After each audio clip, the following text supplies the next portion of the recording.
Halo semua, kali ini kita membahas materi dari Pendidikan Pancasila kelas 9 bab 4. Ini masih berhubungan dengan menjaga dan melestarikan tradisi kearifan lokal dan budaya dalam masyarakat global. Nah, kali ini kita akan membahas materi di bagian C ya, terkait dengan peran tradisi kearifan lokal dan budaya dalam masyarakat global. Ini sudah kurikulum merdeka ya untuk tingkat kelas 9 SMP dengan tujuan pembelajaran. Adapun tujuan pembelajaran, peserta didik diharapkan dapat memahami peran tradisi kearifan lokal dan budaya dalam masyarakat global. Nah, kemudian kita masuk ke materi. Tradisi kearifan lokal dan budaya sangat mempengaruhi kehidupan masyarakat. Ketiganya berperan menjadi salah satu rujukan atau pedoman berperilaku dalam masyarakat. Contoh tradisi filosofi yang ada di beberapa daerah yang disampaikan di bagian sebelumnya menunjukkan nilai-nilai tradisi kearifan lokal dan budaya yang ada masih relevan atau sesuai dengan kondisi saat ini. Tradisi kearifan lokal dan budaya akan terjaga ketika sistem nilai yang ada berhasil diwariskan secara turun-temurun.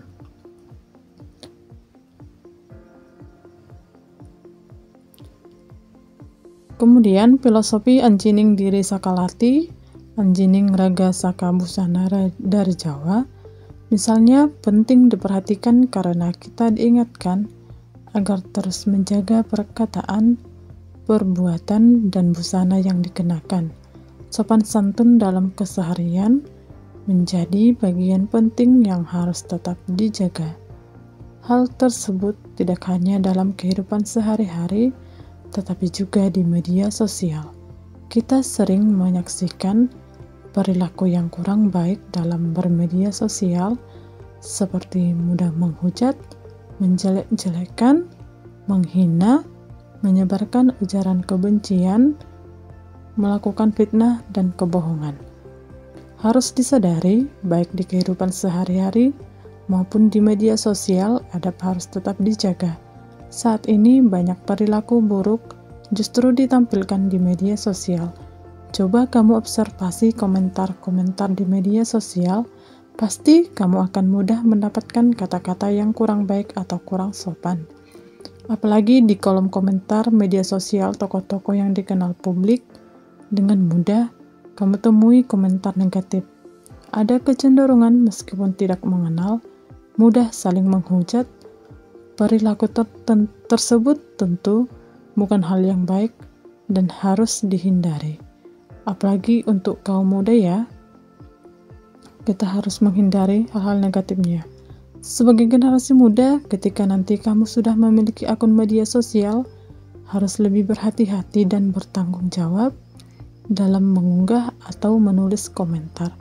Filosofi ini mengingatkan bahwa manusia dimanapun berada tidak boleh berkata kasar, bohong, dan penuh kebencian. Filosofi Trihita Karana mengingatkan manusia untuk menjaga hubungan dengan Sang Pencipta, sesama manusia, dan alam. Kerusakan yang terjadi di alam terjadi karena manusia kurang menjaga hubungan dengan alam. Alam Indonesia yang indah tidak dijaga dengan baik. Ini sesuai dengan filosofi Trihita Karana.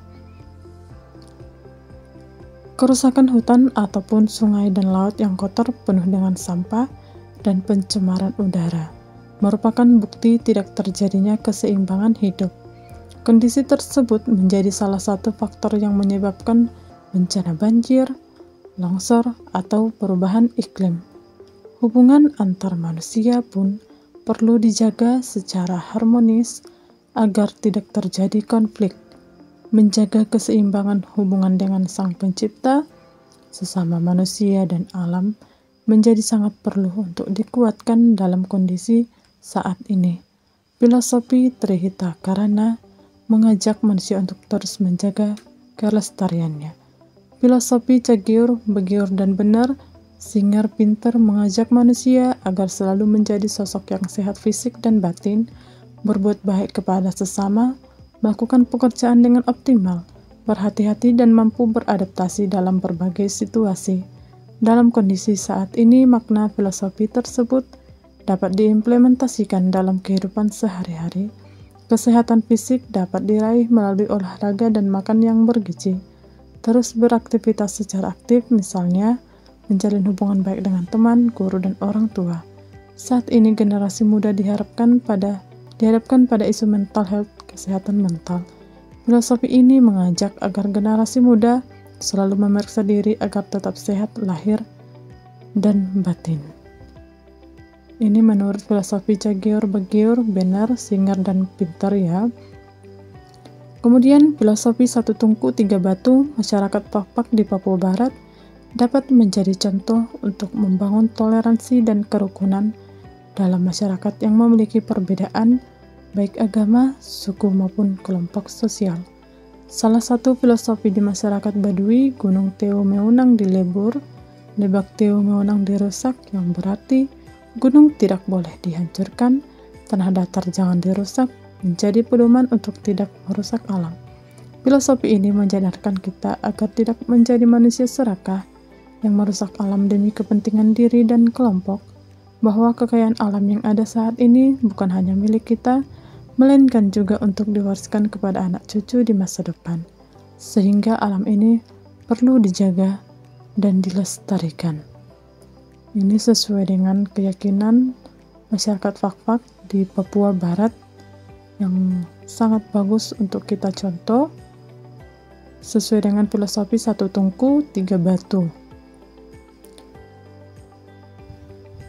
Kemudian, filosofi Gunung Teu Meunang dilebur, Lebak Teu Meunang dirusak dari masyarakat Baduy mengajarkan untuk tidak merusak alam karena kerusakan alam dapat membawa bencana bagi manusia. Filosofi ini mengingatkan kita untuk menjaga alam Indonesia yang kaya sumber daya alam bukan hanya untuk kepentingan diri sendiri, tetapi juga untuk diwariskan kepada generasi mendatang. Alam harus dilestarikan agar kekayaan alam dapat dinikmati oleh anak cucu di masa depan. Filosofi Alam Takambang Jadi Guru mengajarkan untuk terus belajar dari lingkungan sekitar. Proses belajar melibatkan semua indera, seperti melihat, mendengar, dan merasakan. Filosofi ini mengajarkan kerendahan hati dengan menjadikan setiap tempat sebagai ruang belajar dan setiap orang sebagai guru. Filosofi ini sejalan dengan semangat Ki Hajar Dewantara yang mengatakan tiap-tiap orang jadi guru, tiap-tiap rumah jadi perguruan, yang berarti pendidikan bisa terjadi di mana saja, bukan hanya di sekolah. Di era digital, belajar melalui internet menjadi lebih mudah, namun perlu diingat bahwa tidak semua konten internet negatif. Oleh karena itu, bimbingan dari guru, orang tua, atau orang dewasa diperlukan untuk memilih konten yang bermanfaat. Nah, melalui filosofi ini kita diajarkan bahwa tidak semua konten di internet itu positif ya.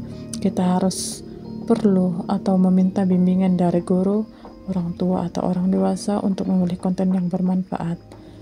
Kemudian saat ini gaya hidup dari luar negeri yang mudah diakses melalui media sosial seringkali tidak sesuai dengan tradisi, kearifan lokal, dan budaya Indonesia. Pengetahuan tentang nilai-nilai budaya lokal dapat menjadi kekuatan untuk menyaring budaya asing yang masuk. Oleh karena itu, kita perlu lebih selektif dalam mengkonsumsi konten dari luar negeri, menyerap hal-hal positif dan menghindari hal-hal negatif. Jadi kita perlu untuk menyaring budaya asing yang masuk ke daerah kita. Kita hanya perlu untuk mengkonsumsi hal-hal yang positif dari luar negeri. Nah, demikianlah materi dari bagian C. Sekian dan terima kasih.